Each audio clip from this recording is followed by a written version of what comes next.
Bektemir tumanida katta miqdordagi giyohvandlik vositalari bilan 2 nafar shaxs qo'lga olindi. Xabaringiz bor, respublikamiz bo'ylab xavfsiz va sog'lom yurt keng qamrovli tezkor profilaktik tadbiri o'tkazilmoqda. Xususan, poytaxtning Bektemir tumanida Toshkent shahar Ichki ishlar bosh boshqarmasi, Bektemir tumani ichki ishlar organlari faoliyatini muvofiqlashtirish boshqarmasi va davlat xavfsizlik xizmati xodimlari tomonidan 2 nafar shaxs qo'lga olinib, ularning yoni va avtomashinasi ko'zdan kechirilganda katta miqdordagi geroin giyohvandlik vositasi topilgan va xolislar ishtirokida daliliy ashyo sifatida olingan.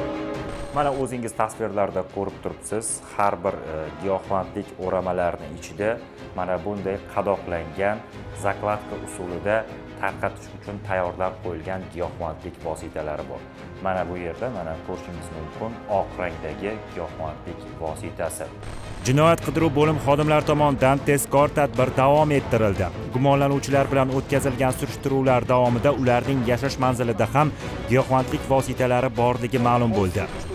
Mazkur xonadon ham xolislar bilan ko'zdan kechirilganda gumonlanuvchilar katta miqdordagi turli xildagi giyohvandlik vositalarini saqlab kelayotganligi ma'lum bo'ldi.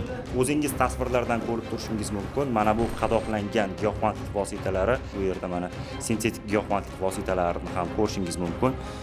Gumonlanuvchilar mana bunday amberlar, qaychi va izolentalar yordamida giyohvandlik vositalarini qadoqlashgan va zakladka usulida turli joylarga tarqatib chiqishgan.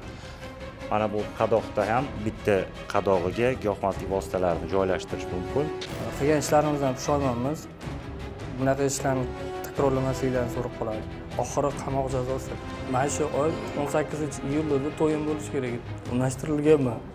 Hayot tugadi men uchun. To'yimga 7 kun qoldi oke. Oxiri qamoq boshqa iloji yo'q. Hamma qilmishi uchun javob beradi. O'tkazilgan tezkor tadbirda 1 kilogramm 200 gramm geroin va 100 gramm mefedron giyohvandlik vositalarining tarqalishi oldi olindi. Mazkur holat yuzasidan gumonlanuvchi shaxslarga nisbatan O'zbekiston Respublikasi Jinoyat kodeksining 273-moddasi 6-qismi A va B bandlari bilan jinoiy ish qo'zg'atilib, hozirgi kunda dastlabki tergov harakatlari olib borilmoqda. Jinoiy ish doirasidagi gumonlanuvchilarga nisbatan qamoqqa olish tarzidagi ehtiyot chorasi tanlangan. Xavfsiz va sog'lom yurt keng qamrovli tezkor profilaktik tadbiri davom etmoqda.